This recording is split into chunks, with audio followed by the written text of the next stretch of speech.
station covering all of the DMV. This is DC News Now. And tonight on DC News Now at 5, one person is left injured after a shooting involving a federal law enforcement officer in Virginia. What we're learning tonight. Plus, how people in the district are reacting after Councilmember Trayon White asked for the National Guard to step in to curb violence. And later, we're stretching your dollar with the new school year right around the corner. We're helping you save. We'll break down Amazon's latest offer to get you the best deals. And storms ripped through the area yesterday at this time, but thankfully, we're back to quiet conditions. How long do these last for us here? We'll have a check of your forecast in just a bit. All right, thank you, Damon, and thank you for joining us for DC News Now at 5. I'm Mark Hall. And I'm Annalisa Gale. Right now, we're following some breaking news out of Alexandria, Virginia, where police are on the scene of a shooting involving a federal law enforcement officer. And this happened near the Potomac Yards Shopping Center. Police first shared information about the shooting around 1:30. Our Haley Milon is joining us live from the scene with the latest now. Haley, what are you learning? I just confirmed moments ago with the Alexandria police that this was part of an operation with the Capital Area Regional Fugitive Task Force of the U.S. Marshals. Now, they were conducting an operation here in the Potomac Yards area. That one man was shot, and Alexandria police just told me that that man is in the hospital with life-threatening injuries. That unfolded just hours ago, and the scene behind me is very active, so let me step away so you can take a look. So much of the parking lot here in Potomac Yard is taped off, considered a crime scene now. It has been for hours. We've seen drones, we've seen dozens of officers, Alexandria police very much running this investigation. In fact, we're looking to hear from them in just a few minutes. I'm told we will get a statement including more of the information about what unfolded here today. But witnesses here in the shopping center tell us they heard a confrontation among federal officers and a man that lasted for several minutes. They say they saw the officers surround the man's vehicle, and then they heard a barrage of gunfire before taking that man into custody. Just take a listen. Screaming at the person and explaining to them that they needed to step out of the vehicle. They did not step out of the vehicle, and as I went inside of my job in my office place, that is when I had heard the shots ring out. So you can see here on the scene a ton of evidence markers here. There is shattered glass at one of these vehicles here behind me. A ton of evidence here, a ton of evidence markers rather. And in just a few moments, as soon as I send things back to you guys, I expect to learn much more about what unfolded here today. But again, one man shot, he sustained life-threatening injuries. He's in the hospitals. This was part of a U.S. Marshals Capital Area Regional Fugitive Task Force operation. For now, in Alexandria, I'm Haley Milon, DC News Now. Haley, thank you. Cleanup is underway after severe storms that brought wind, hail, flooding, and caused major damage. The storms forced government offices and some public transportation systems to close across the DMV. The last of the storms left around midnight. And taking a live look now, I believe, at Roslyn, Virginia tonight, where we had much quieter weather today, that's for sure. Yes, it was beautiful to wake up to this. Meteorologist David Matson joining us now with a look ahead this evening.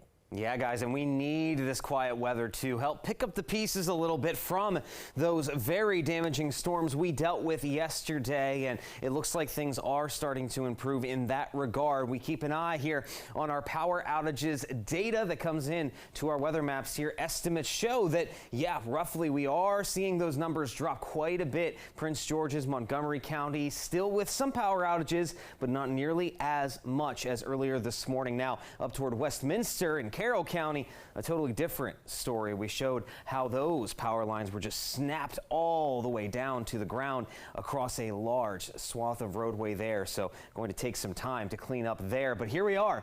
Those storm reports, pretty much all of these coming in yesterday, just goes to show how impactful overall this storm system was across the DMV throughout the day yesterday. Yes, some locations, including right in the district, Southern Maryland, not hit as hard, but it was a very damaging day across the entire region as those storms swept through. But now the main storm system that caused all of this is pulling away out of the northeast. The cold front is to our east here, and upstream we do not have anything heading our way. So all good news. This quiet weather is going to continue. You're going to see a mostly clear sky. You're going to enjoy some comfortable temperatures the rest of this evening. But folks, do we have another chance of storms heading our way for Thursday? We'll have your full forecast in just a bit. All right, Damon, thank you. In Northern Virginia, the recovery following last night's storm continues right now. Thousands remain without power after high winds pummeled the area. In one part of Fairfax County, Dominion Energy crews are working to repair 5 transmitters that were damaged by the gust. In Loudoun County, folks in the Ashburn Village neighborhood say that they went to their basements after hearing about the tornado watch issued in the area. And Scott Locke tells us he lost power for hours. It wasn't too scary, but it was really windy and just normal rain, but the power going out was really fast. Like it was like there was one thunderclap and then it was out. So across Fairfax and Loudoun counties, 4,000 people are still without power. Meanwhile, Governor Wes Moore was in Westminster, Maryland to assess the storm damage there. He met the crews working on cleanup efforts. This video shows the extent of that damage with down power lines and poles along Route 140. All right, turning now really quickly, we want to get back to that breaking news out of Alexandria, Virginia, where police are looking into a shooting involving a federal law enforcement officer. Let's take a listen. Back and forth. Do you have any sort of narrative as far as what led up to the shooting? We do not. That's part of the investigation, and that's what APD will understand and uncover.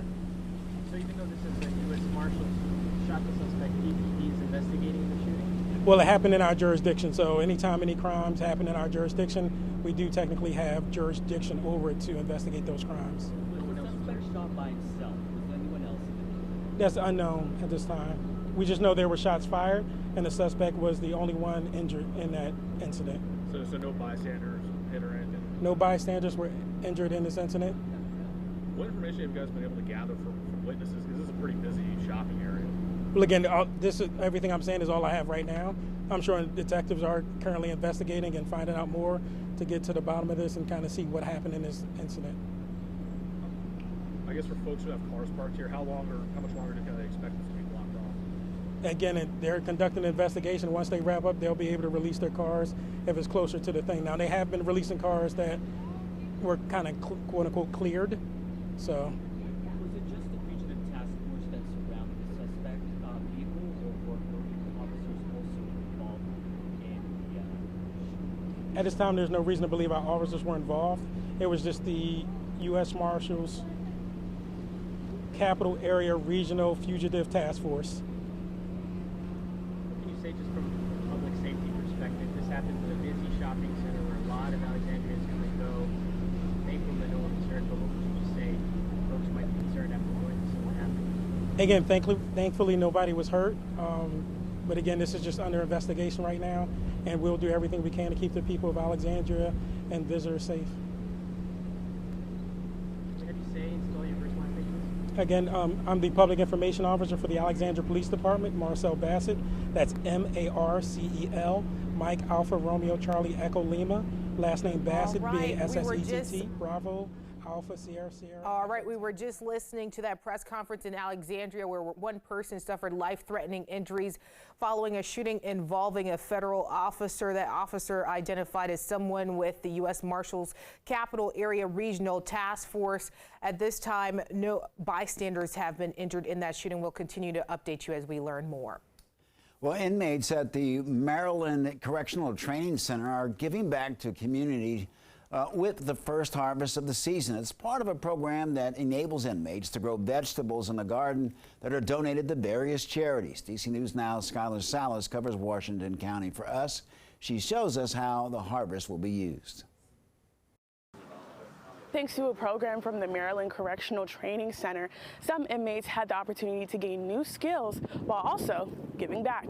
From the outsider looking in, the only time you really hear anything when it comes to prison is the negative stories.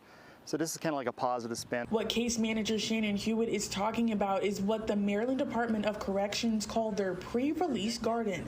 Inmates who are just a few months away from being released work in the garden as a regular job, and in return they get time off their sentence. They do earn days, which means they get out of prison sooner. And, you know, it actually puts them around other like-minded individuals that are wanting to go home. Maybe not necessarily a job skill out here, but it instills in them a good work ethic. For the length of time that I have to be incarcerated, I will say that this program has been very beneficial to my mental state, and I appreciate that. But according to John Connor, the biggest reward is being able to donate what they harvest to local charities. That's the biggest thing. And me personally, I've been through this where you don't have enough food. And you wish there was programs like this around, and the fact that they're doing this now is a great thing, because it's nice that families that can't get the nutrition are finally going to be able to get it. The harvest includes beans, tomatoes, zucchini, potatoes, and pumpkins. Now, officials also tell me that they expect to harvest about a ton or more in the next month to go towards charity. Reporting in Washington County, Maryland, Skylar Salas for DC News Now.